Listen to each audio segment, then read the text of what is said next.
Yo l'équipe, ça va ou quoi? C'est compliqué de se gratter dans le dos.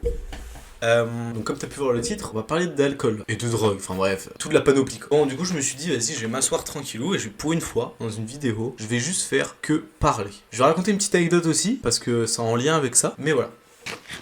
Donc si t'as pu lire le titre et vu la miniature, je vais raconter pourquoi j'arrête l'alcool. Pourquoi j'arrête l'alcool, mon rapport à l'alcool, la drogue aussi, ce qui s'est passé, tout ça. Donc j'ai déjà fait un TikTok où je raconte à peu près, mais je raconte vraiment brièvement. Commençons par le commencement. Pour ceux qui savent pas, là j'ai 19 ans à l'heure actuelle. Bon, j'ai pas encore une vraie barbe, mais t'as capté. Donc j'ai fait mes premières soirées, je devais avoir 15-16 ans. Et si tu veux, en gros, donc on faisait des soirées de ça, et bon là à l'époque t'étais un peu innocent. Tu bois sa mère, tu t'en fous, tu mets des grosses murges, ça fait rire tout le monde. Et donc arrivé un moment où je suis entré au lycée. Au lycée, donc ça a été souvent, je buvais et je fumais. Comme j'ai pu le raconter dans certaines anecdotes, ça a été souvent ça. Toi tu fais un mesure de prévention alors que t'es le pire. Ouais.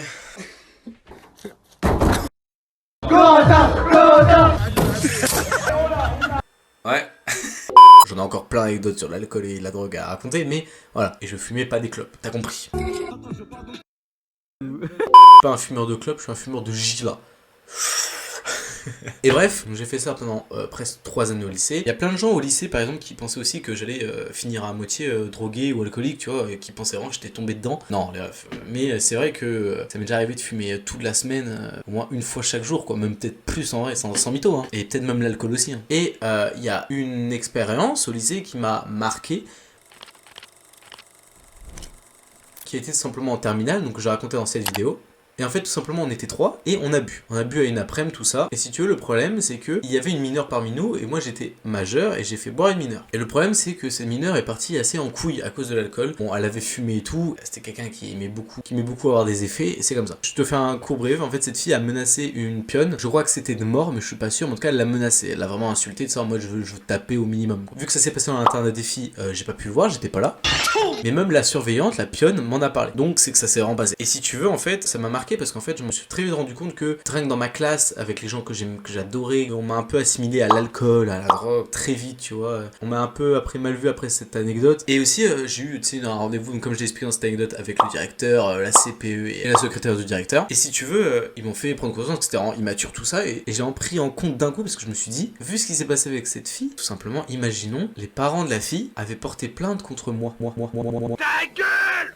Et c'est là que ça devient plus grave. Et c'est là que je me suis rendu compte, mec, que gros, ouah quoi. Toi, t'as juste voulu boire tranquillement avec tes potes, et malheureusement, ça aurait pu aller beaucoup plus loin que ça. J'ai eu une chance énorme. Tu es grosse, Mélissandre. Et c'est aussi dû à ça où en fait j'ai eu une sorte de déclic. Alors, je voulais déjà plus ou moins, entre guillemets, réduire, mais pas vraiment m'arrêter. Là, je m'arrête concrètement, mais par exemple, c'est pas un arrêt, tu vois, c'est pas en mode jamais j'y retouche, tu vois. C'est plus en mode, s'il y a une petite soirée, je peux prendre 1, 2, 3 bières, voilà. Hop là, et donc là j'en vois plein qui vont faire mais en vrai t'arrêtes pas vraiment l'alcool. Alors en gros, oui et non. Oui parce que en ce moment, oui j'arrête vraiment l'alcool. Ça fait vraiment 2 mois que je n'ai pas touché à l'alcool. Le seul alcool que j'ai pu toucher c'était dans un bar où j'ai pris un Monaco. Ou alors je prends un Diablo Violette aussi. Et pourquoi j'arrête pas vraiment non plus? Parce que en fait, peut-être un jour, en fait, quand j'aurai vraiment pris conscience qu'en effet c'est pas indispensable, et ben je vais peut-être pouvoir me remettre à boire, mais tranquillement. En fait là en ce moment c'est juste tout simplement une remise en question de moi-même sur ça.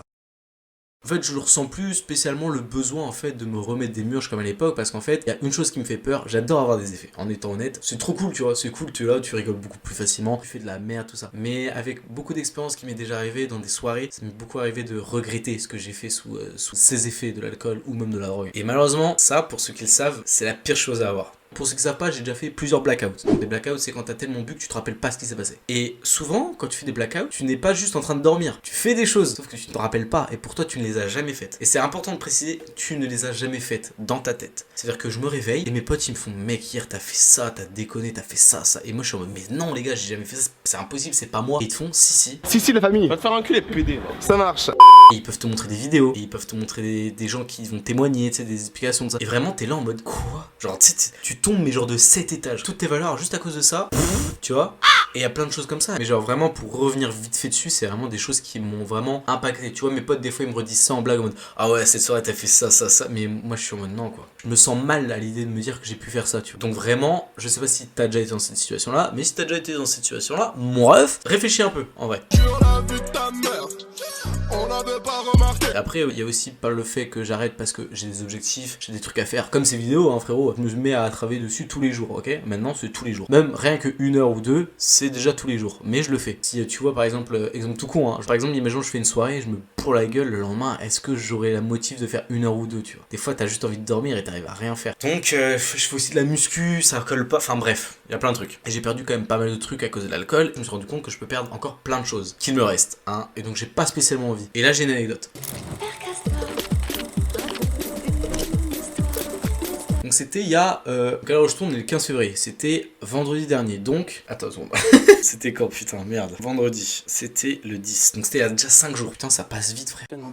Je vais te faire une vidéo après, ça sera VDC 10. Tu verras, je vais raconter que je me suis fait contrôler par les flics. T'as raconté tout à l'heure qu'est-ce qui m'est arrivé, Lélé? Un contrôle de police? Je te raconte l'anecdote. Je suis avec mon pote. On se dit, viens, on bouge, on fait des trucs ensemble. Donc je suis dans ma voiture, tout ça. Je l'amène, tu veux. Donc j'arrive à un rond-point. Donc il y a une camionnette devant moi qui n'avance pas. Je klaxonne.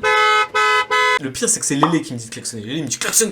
Je fais non, mais frère, je klaxonne jamais. Je klaxonne et je vois qu'elle avance lentement. Et au bout d'un moment, il me fait ah putain, il y a les flics. Je fais merde. Donc j'avais pas mis Waze, tout ça, donc j'avais pas vu. Mais j'ai rien à me reprocher. J'ai mon permis, j'ai ma voiture, j'ai tout. Mais t'as quand même ce petit stress là en mode ah. Donc j'arrive, tout ça. Donc contrôle. Donc, bonjour nana. Et il me pose direct la question. Il était quand votre dernier jour? Tu sais, j'ai un petit truc de je fume pas.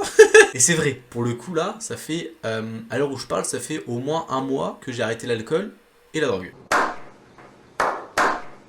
Ce qui est très très bien. Il me demande mon permis, je lui passe mon permis, il regarde vite fait, et d'un coup il me dit pourquoi votre rétro il est comme ça? Mon pote Lélé le con là, il me fait jamais ça, ce genre de blague. Qu'est-ce qu'il fait? Il a retourné mon rétro. Sauf que moi je conduisais, je l'avais même pas vu qu'il avait retourné mon rétro pour la blague. Pourquoi il a retourné le rétro? Je sais pas, je remets le rétro, regardez là en mode t'es con. Je lui fais mais mec gros putain. Et après par la suite, il me dit vous avez parlé là-dedans, donc je parle dans un truc où en gros ça teste l'alcool, et donc rien, négatif, tout se passe très bien. Il me dit vous garez derrière la camionnette, donc la camionnette qui était devant moi c'est aussi fait arrêter. Donc vous allez mettre derrière la camionnette, et ensuite vous allez me rejoindre. Donc je fais ça, je sors, donc je le suis, on va à sa voiture de police où il y avait 3 policiers. Donc il y avait 3 policiers. Le mec qui m'interpellait, un pote à lui, un pote flic, et une meuf. Il me flic. Est-ce que j'étais obligé de préciser ça?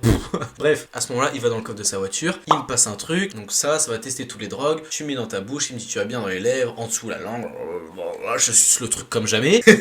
Et ensuite, hop, il met dans le truc, et il n'y a plus qu'à attendre 10 minutes. Donc en gros, c'était, je sais pas comment expliquer, en gros c'est une sorte de barre, ok, et t'as plein de lettres. Donc les lettres c'est par exemple C pour cocaïne, il y a cannabis, il y a héroïne, enfin bref, il y a plein de drogues. Et si tu veux, quand c'est négatif et que t'en as pas pris, et qu'il y a rien dans le corps qui montre que tu en as pris, il y aura un trait rouge. Imaginons sur cocaïne, j'ai pas pris de cocaïne, trait rouge. C'est en mode, ok, il a pas pris de cocaïne. Il y a un trait rouge au bout de 2-3 minutes sur toutes les drogues. Sauf une, le cannabis.